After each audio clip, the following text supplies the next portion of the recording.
Hey friend, today we got a fascinating showdown between two highly popular in-ear-wide earphones, the Sony MH750 and the Sony EX255AP. Now you might recognize the MH750 as the earphones you usually get for free when you buy a Sony Xperia smartphone.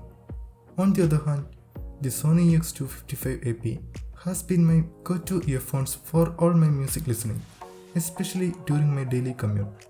And there's a good reason for that. However, after around 2 years of rough use, I have noticed that the earphones have become black, which is my only complaint about them.